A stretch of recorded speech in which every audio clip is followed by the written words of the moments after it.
Впервые в Туве проходит международный съезд сказителей и их хомяжи. В столицу республику съехали специалисты из республик Алтай, Хакасии и Кыргызстана. Мероприятие разделили на две части – выступления участников и круглый стол, где обсудят развитие сказительского искусства. В рамках форума тувинские артисты проведут мастер-класс по горловому пению.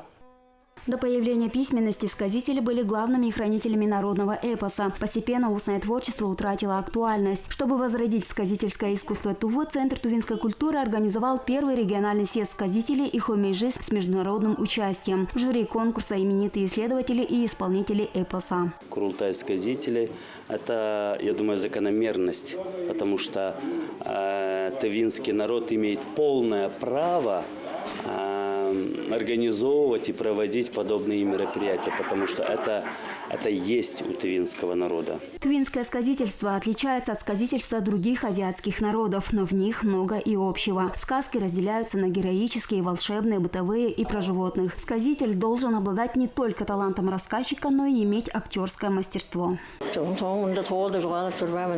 До этого в подобных конкурсах не участвовала, готовилась. Буду рассказывать сказку из своего детства про мальчика-сироту. Я постараюсь передать настроение и переживания героя мимикой и голосом, но мне также нужно держать общий тон повествования. В Горном Алтае сказительство сумели сохранить как отдельный вид народного эпоса и искусства. Поэтому именно у алтайцев учатся многие народы. Но при этом нужно следовать своим исконно традиционным формам повествования, уверены они. Эпическое наследие, горловое пение, эпосы, хачурчак, никогда не прервалось у нас. Он в современном мире, по современному все идет.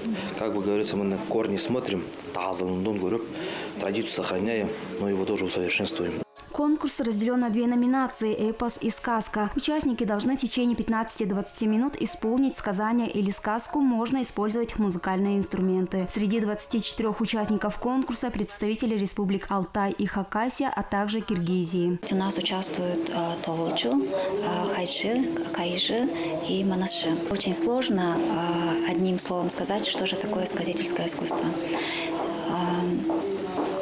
И этот вопрос мы будем рассматривать на завтрашнем мероприятии. У нас состоится научно-практическая конференция. После конкурсных просмотров состоятся мастер-классы по горловому пению от народных хомяжей республики. Завтра съезд продолжит научная конференция. Все выступления участников транслируются в прямом эфире на YouTube-канале Центра тувинской культуры. Уранкы Самбаржа, Александр Оржак, Эрестанов, Вести 2.